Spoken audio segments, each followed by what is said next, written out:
జిల్లాల మార్పు పైన క్యాబినెట్ నిన్న మేడారంలో క్యాబినెట్ మీటింగ్ జరిగింది. దానిపైన కీలక డిసిషన్ తీసుకుంది జిల్లాల మార్పు పైన నిన్న క్యాబినెట్.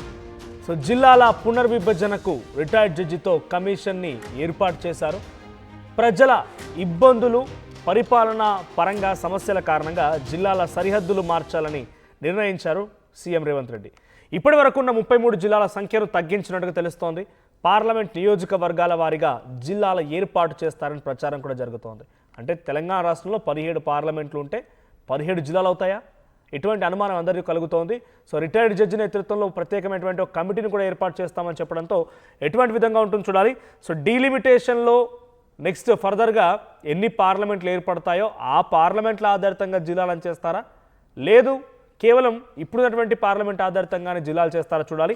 సో గతంలో భారతదేశ వ్యాప్తంగా ఉన్నటువంటి రాష్ట్రాల్లో ఏ రాష్ట్రాలు ఎటువంటి జిల్లాలు ఉన్నాయి చూస్తే గోవాలో 2 పార్లమెంట్ స్థానాలు ఉంటే 2 జిల్లాలు ఉన్నాయి. ఓకే. సిక్కింలో ఒకే ఒక్క పార్లమెంట్ స్థానం ఉంటే 6 జిల్లాలు ఉన్నాయి.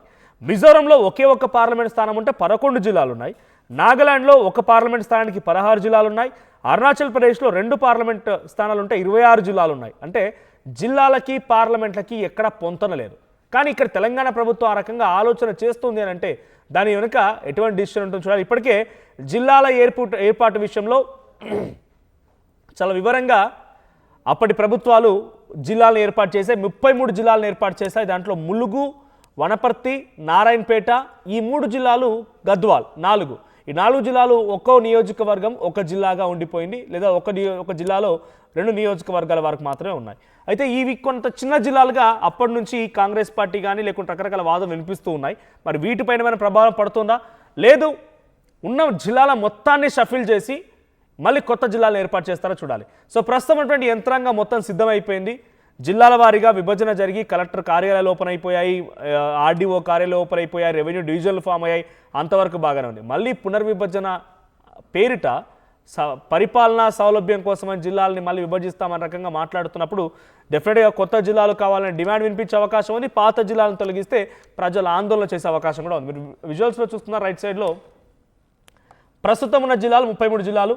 ఆదిలాబాద్ సుమారుగా 4 ముక్కలైంది. ఆదిలాబాద్, కొమరంభీం, ఆసిఫాబాద్, మంచిర్యాల, నిర్మల్. ఆ తర్వాత కరీంనగర్ 3 ముక్కలైంది. జగిత్యాల్, పెద్దపల్లి, కరీంనగర్. ఆ తర్వాత రాయన సిరిసిల్ల కూడా కరీంనగర్ ఉమ్మడి జిల్లాలో ఉంది, అదొక కలిపి 4 ముక్కలు అయిపోయింది. ఇక నిజామాబాద్ కూడా నిజామాబాద్, కామారెడ్డి, ఈ 2 కూడా నిజామాబాద్లో నుంచి. వరంగల్ ఏకంగా జయశంకర్, భూపాలపల్లి, వరంగల్, తర్వాత మరొక జిల్లా. సో 3 జిల్లాలు, హన్మకొండ, ఈ 3 జిల్లాలుగా అయిపోయాయి. ఇక ఖమ్మం ఏమో భద్రాద్రి కొత్తగూడెం, ఖమ్మం, తర్వాత మహబూబాబాద్, వరంగల్కి సంబంధించి జనగాం, సిద్దిపేట, ఇలా చూడండి 33 జిల్లాలు మ్యాప్ ఒకవైపు చూపిస్తున్నాను. తర్వాత పార్లమెంట్ల విధంగా రైట్ సైడ్లో మీకు కనిపించాయని కూడా 17 పార్లమెంట్లు. Adilabad parliament, Peddapalli, Nizamabad, Karimnagar, Mahabubabad, Warangal, Medak, Zaheerabad, Chevella, Secunderabad, Malkajgiri, Bhuvanagiri, Nalgonda, Khammam, Nagarkurnool and Mahabubnagar. So ఈ పరంగా చేయాలనే ఒక ఆలోచన బహుశా ప్రభుత్వం దృష్టిలో ఉంది. అందుకే ఈ రకమైనటువంటి ఆలోచన చేస్తున్నట్టు తెలుస్తోంది. సో జిల్లాల సౌలభ్యం కోసం, పరిపాలనా సౌలభ్యం కోసం జిల్లాల పునర్విభజన అనేటువంటి పేరిట రాష్ట్ర ప్రభుత్వం ముందుకు వెళ్తోంది.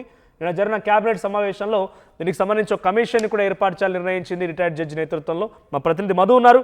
మధు, సో జిల్లాల పునర్విభజన ఈ అంశం తెరమిడికి రాగానే కొత్త జిల్లాల ఏర్పాటు విషయం పైన చాలామంది ఆందోళన దిగే అవకాశం. ఉదాహరణకి కల్వకుర్తిని కూడా జిల్లా చేయాలని చెప్పి అక్కడి Kalwakurthy BJP contested MLA Talloju Acharya ఏకంగా ఆందోళన బాట పట్టారు. ఒకవేళ మీరు కనుక జిల్లా చేస్తానంటే వచ్చే ఎన్నికల్లో బీజేపీ ఇక్కడ నుంచి పోటీ చేయదు అనే రకంగా ఆయన త్యాగాన్ని కూడా సిద్ధంగా ఉన్నట్టుగా మాట్లాడుతున్నారు. ఇంకోవైపు చాలా కొత్త జిల్లాల పేర్లు తెరమిదికి వస్తూ ఉన్నాయి. సో ఈ జిల్లాల పునర్విభజన అనేటువంటి ప్రక్రియ ఎంత మేరకు ఉండబోతోంది, ఏ రకంగా ఉండబోతోంది, పార్లమెంట్లో పారిగా చేస్తారు, ఎలా ఉండబోతోంది? ఎగ్జాక్ట్లీ, అంటే గతంలో జిల్లాలకు సంబంధించిన కొత్త జిల్లాల ఏర్పాటు విషయంలో శాస్త్రీయ ప్రమాణాలు పాటించలేదు. అక్కడ ఉన్నటువంటి పరిస్థితులను పరిగణలోకి తీసుకున్నా కేవలం సంఖ్యాపరంగా వారికి కావాల్సినట్టుగా జిల్లాలను ఏర్పాటు చేశారు. దానివల్ల ప్రస్తుతం ఈరోజు తీవ్రమైనటువంటి సరిహద్దులకు సంబంధించి, పరిపాలనకు సంబంధించి, తర్వాత కొన్ని ఏమో రెవెన్యూ డివిజన్ సంబంధించినటువంటి గ్రామాలు, మండలాలు విభజించినటువంటి జిల్లాలకు సంబంధించి ఈ జిల్లా పరిధిలో ఉంటే టెక్నికల్ గా భద్రతాపరమైనటువంటి కానీ తర్వాత పోలీసు సంబంధించినటువంటి స్టేషన్ల పరిధిలో ఇంకో జిల్లాలో కనిపిస్తున్నటువంటి సిచ్యువేషన్ ఉంది. దాంతో పాటు కనీసం ఫెసిలిటీస్ కల్పించలేకపోయారు, అక్కడ కావాల్సినటువంటి పాలనా సౌలభ్యం కోసం అనేటువంటి ఒక ఆరోపణలు ఉన్నాయి. ఈ గతంలో 10 జిల్లాలు ఉమ్మడి జిల్లాలు ఉంటే 33 జిల్లాలు చేసినటువంటి సిచ్యువేషన్ కనపడింది. ఇప్పుడున్నటువంటి ప్రభుత్వం, కాంగ్రెస్ ప్రభుత్వం వాటిని 16కు తగ్గించేటువంటి అవకాశం ఉండొచ్చు, 16, 17కు. ఇక్కడ పార్లమెంటు స్థానాల వారీగా ఒక్కొక్క జిల్లాను ఏర్పాటు చేస్తే అక్కడ అధికారులను కేటాయించడంలో కానీ పరిపాలన సౌలభ్యం కోసం కానీ సో ఇవన్నీ అనుకూలంగా ఉంటాయనేటువంటి రాష్ట్ర ప్రభుత్వం భావిస్తా ఉంది. నిన్న కేబినెట్ లో కీలక నిర్ణయం తీసుకున్నారు. గతంలో కూడా ముఖ్యమంత్రి రేవంత్ రెడ్డి మనకు మాట్లాడారు, రిటైర్డ్ జడ్జితో కమిషన్ ఏర్పాటు చేస్తాం, జరిగేటువంటి అసెంబ్లీ సమావేశాలు, బడ్జెట్ సమావేశాలు అక్కడ చర్చిస్తాం, చర్చించిన తర్వాత అందరి అభిప్రాయాలు తీసుకున్న తర్వాత ముందుకు వెళ్తాము అనేటువంటి స్టేట్మెంట్ చేశారు. పేర్లు ఏం మార్చము, పేర్లు ఏమున్నాయో అవే ఉంటాయి అని చెప్తున్నప్పటికీ కూడా దాదాపు 33 జిల్లాలలో సగం జిల్లాలు గాయపడేటువంటి పరిస్థితి ఉంది ఇప్పుడు కొత్తగా ఏర్పాటు చేసినటువంటి జిల్లాల్లో. మనోజ్, అంటే పార్లమెంట్ వారీగా ఒక జిల్లాని ఏర్పాటు చేయాలన్న ఒక ఆలోచన ప్రభుత్వం దగ్గర ఉన్నదని తెలుస్తోంది. సో పార్లమెంట్ల వారీగా అంటే డిలిమిటేషన్ తర్వాత అయ్యేటువంటి పార్లమెంట్ వారీగా ఉంటాయి, అంటే సుమారుగా అలా అయినా కూడా 20-25 జిల్లాలే ఉండే అవకాశం ఉంది. సో అంటే సుమారుగా ఇప్పుడున్నటువంటి జిల్లాల్లో దాదాపుగా 10 వరకు తగ్గొచ్చు. సో ఇప్పుడు కొత్త వాటిగా పార్లమెంట్కి ఒక నియోజకవర్గాన్ని చేయాలనుకున్న 17, అంటే సుమారుగా హాఫ్ ఆఫ్ ది జిల్లాలు వెళ్ళే అవకాశం ఉంది. సో పునర్విభజన పేరిట తెలంగాణ రాష్ట్ర ప్రభుత్వం ఉద్దేశం ఏంటి, ఏ రకంగా పునర్విభజన చేయాలనుకుంటున్నారు? అంటే పరిపాలనా సౌలభ్యంగా ఉండేటువంటి విధంగా అధికారులను కేటాయించేటువంటి సిచ్యువేషన్ లాగా, తర్వాత భౌగోళికమైనటువంటి ఇబ్బందులు ఏవైతే ప్రస్తుతం ప్రజలు ఎదుర్కొంటున్నారో, ఇందాక చెప్పినట్టు రెవెన్యూ సంబంధించినటువంటి డివిజన్ ఒక్క జిల్లాకు వస్తే సో ల్యాండ్ ఆర్డర్ కి సంబంధించి మరొక జిల్లాలో రిఫ్లెక్ట్ అవుతా ఉంది. ప్రజలు ఈ ప్రాంతం ల్యాండ్ ఆర్డర్ కి ఒక జిల్లాకి, సో తర్వాత ఇంకా పరిపాలన కోసం మరొక దగ్గరికి, కలెక్టర్ కోసం మనం ఇంకా ఇతర ప్రభుత్వం సంబంధించినటువంటి నిధుల కోసం వేరే దగ్గరికి వెళ్ళడం, ఈ రకమైనటువంటి ఇబ్బంది ఉంది.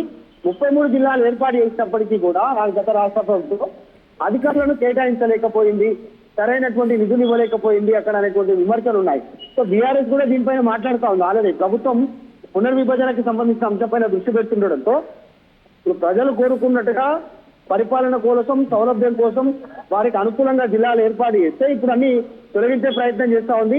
ముట్టుకుంటే అగ్గి రాజేస్తామనేటువంటి స్టేట్మెంట్ ఆల్రెడీ బీఆర్ఎస్ చేసింది. కేటీఆర్, హరీష్ రావు తర్వాత మిగతా సంబంధించినటువంటి కొద్దిమంది నాయకులంతా కూడా మాట్లాడుతున్నారు. చూడాలి, మళ్ళీ ప్రభుత్వం మాత్రం ఇంతవరకు పూర్తి క్లారిటీ లేదు. రిటైర్డ్ జడ్జి నియమించిన తర్వాత కమిషన్ ఏర్పాటు చేసి ఆయన ద్వారా ఆయన ఇచ్చినటువంటి నివేదిక ప్రకారమే ముందుకు పోవడానికి సిద్ధంగా ఉన్నట్టుగా తెలుస్తా ఉంది. Right, thank you Madhu. So మొత్తంగా 33 జిల్లాల తెలంగాణ రాష్ట్రాన్ని పునర్విభజన పేరిట రాష్ట్ర ప్రభుత్వం కొత్త పాలనా పరిపాలన కోసం, సంయమనం కోసం ఈ రకమైన ఏర్పాట్లు చేస్తున్నట్టు తెలుస్తోంది. 33 జిల్లాలు ఏర్పాటు చేశారు, అక్కడ కలెక్టర్ కార్యాలయం ఏర్పాటు అంతవరకు బాగానే ఉంది, కానీ అధికారులను కేటాయించడంలో విఫలమైంది. కాబట్టి పరిపాలనా సౌలభ్యం కోసం కొన్ని జిల్లాల ఏర్పాట్లని రద్దు చేస్తున్నట్టుగా, లేకుంటే కొత్త జిల్లాలు ఇస్తున్నట్టుగా రకరకాల చర్చ జరుగుతోంది. మరి ఫైనల్ డిసిషన్ ఏముంటుందో చూడాలి. కానీ ఇప్పటివరకు అయితే దీన్ని మళ్ళీ పునరాలోచించేటువంటి ప్రయత్నం లేదు.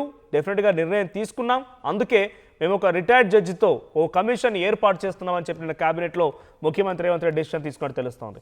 సో జిల్లాల వారీగా పునర్విభజన అనేటువంటి పేరిట కాంగ్రెస్ పార్టీ ప్రభుత్వం ముందుకెళ్తుండగా మీ అభిప్రాయం ఏంటి? మీరు ఏదైనా కొత్తగా జిల్లా కావాలనో లేకపోతే ఈ జిల్లాలను తీసేయాలనో మీరు అనుకుంటున్నారా?